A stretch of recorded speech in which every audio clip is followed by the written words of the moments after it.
Ganito magpalit ng hose ng tire changer kapag ito ay sumisingaw na.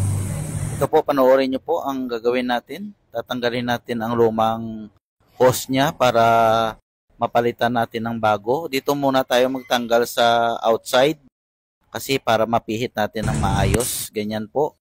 Pagkadating naman dito sa gitna, ito po ang medyo masikip tanggalin. Yan. Masikip tanggalin yan. Kaya nga gagamitan natin ng open wrench para mabali-baliktad natin kung saan siya pwesto. Ganyan po ang diskarte natin.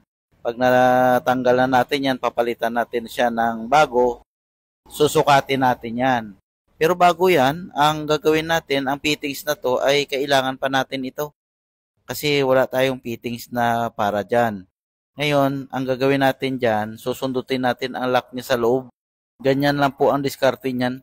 Sundutin mo yan ng paikot para bumaba po ang lock niya. Pagkatapos niyan, ihilahin mo na lang siya. Yan na po, natatanggal na. May lock po yan sa loob, kaya ingatan din natin ng konti para hindi masira yung lock niya sa loob. Ganyan po, ingatan natin. Tapos ipalit na natin ang bago.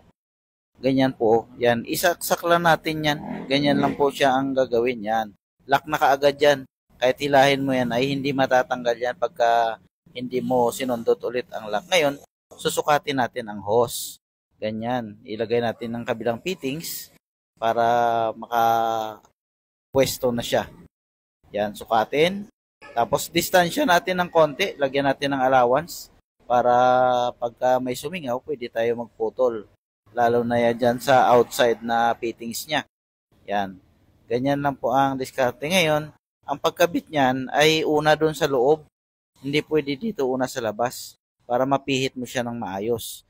Kasi nakadikit na yan yung fittings niya dyan sa hose. Kaya hindi natin pwede mapihit ng nakadiretso lang yung hose. Ngayon, yan, ikabit natin.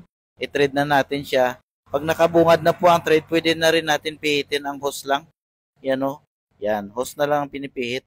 Tsaka natin higpitan ng final na open wrench natin. Yan, ganyan. Higpitan natin siya para hindi na sumingaw dyan sa loob.